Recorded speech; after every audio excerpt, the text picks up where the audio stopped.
Can you give us some size and scope, just how big the opportunity is in this part of the world?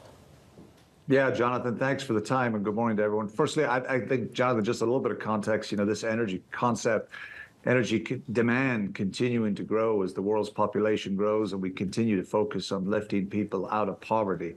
And oil and gas, a fundamental component of that mix. And from our perspective, that will also continue to grow. But very importantly, at the same time as we continue to grow it, lower and lower the emissions intensity of that oil and gas. And nowhere, Jonathan, a greater example than right here in Guyana. This is a deep water. This is technology play at the extreme, out of 2,500 meters of water.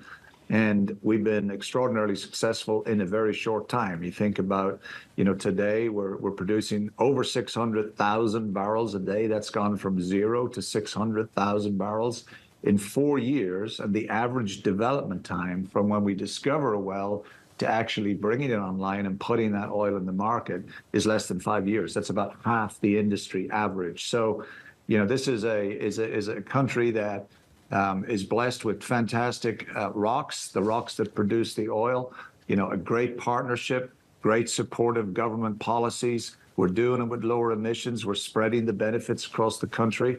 It is the kind of success, the kind of opportunity that comes along pretty rarely in a lifetime. Liam, do you expect this to become the top producing country for Exxon outside of the United States pretty soon? Well, I mean, it's certainly, right now, it's in our top 3 deep water developments around the world. And, at the pace that we're continuing to grow, Jonathan, over the next couple of years, it'll be right up there with the Permian in terms of the actual magnitude of the production. So very competitive, very exciting, and importantly, doing it with leading emissions intensity. There's a real question about some of these security concerns, given the fact that there have been some serious threats from Venezuela's Maduro talking about your exploration of the region. What kind of discussions do you have with the United States to ensure that your contract really gets enforced and that you're able to produce the amount of oil that you would like? Yeah, well, we're staying very focused. We've been very clear. We're staying very focused on executing our operations within our defined contract area. That's what we've been doing. That's what we intend to continue to do.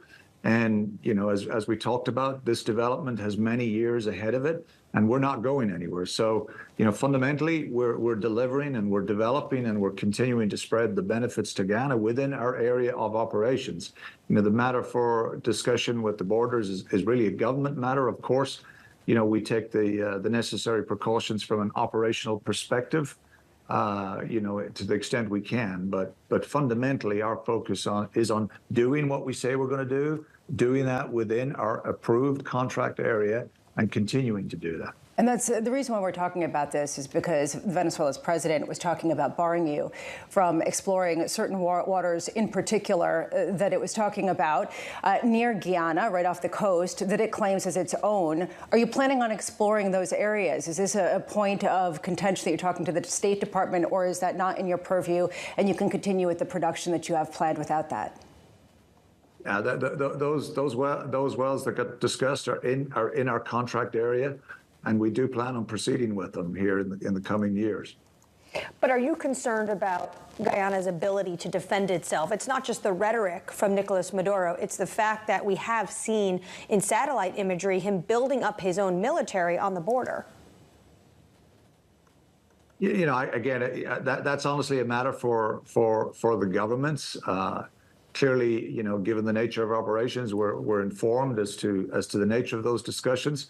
We've been pleased with the discussions. We're very supportive of Guyana's position that this should be resolved through the ICJ process, and we'll continue to stay engaged with them. Liam, one thing that you mentioned earlier on in the conversation is the technology required to explore these deposits. Liam, I think that's really interesting, because if you go back to, I think it was 2018, when the IMF basically came out and said the terms of the 2016 deal between Exxon and the government and Guyana was too favourable towards Exxon, that the royalty share wasn't favourable enough for the government. Do you think the current situation, actually, to go back in time, say 4, 5, 6 years, the current situation justifies that existing agreement?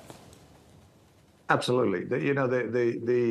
This is a risk-reward business, and this was a front. You said it yourself, Jonathan. This was less than 2015, 9 years ago. This was a frontier deepest water in the world type proposition that only companies with our kind of technology capabilities, our financial capabilities could take on.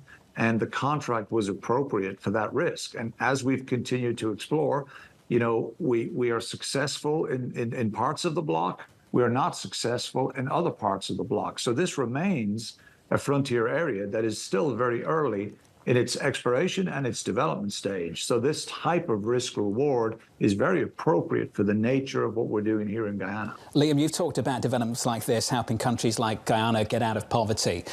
Certain elements of the West, and you've seen this from policymaker after policymaker, government after government, want to phase out fossil fuels before Guyana and countries like Guyana have had the opportunity to develop the opportunity in front of them. Now, Liam, I just wonder your thoughts on that. And clearly, as an oil producer yourself, you're going to have to talk to your book a little bit. But, Liam, I do wonder what the government's been telling you about that. Do they have to do this quickly? Are they worried about how fast the timeline they've actually got to explore and develop this? Yeah, I think it's the mixed question, Jonathan. Again, first of all, we are developing these resources with industry-leading emissions intensity. Secondly, we will be providing natural gas here, I think, as you probably know, to supply domestic onshore power generation here in the next year or so. This will get up and running. That in itself will halve the electricity costs to the people of Guyana and comes with significantly lower emissions than the alternative, which is imported fuel oil. So there is a whole value chain expansion potential from low emissions offshore oil to bringing gas into the domestic market and beyond, feeding a much lower carbon future for this country and allowing the country to grow and expand and spread those benefits into society at large, using gas as a low emissions source of energy and potentially other, alternative energies as the economy grows. But, the whole ability to get started and grow significantly and take gas and fundamentally transform the economy in a lower carbon way is right in front of our eyes, and is something that the government of Guyana has been very clear about in their gas development plan. Liam, we'll speak to President Ali a little bit later this morning. I think we catch up with him from that conference in about 45 minutes' time. Big question that we've been asking and trying to find out the ultimate answer to is when we can expect a final investment decision to proceed with a sixth offshore oil development in Guyana. Liam, how close are we to that decision now? I will let you confirm this with President Ali, of course, but we're expecting to see that in the first quarter of this year.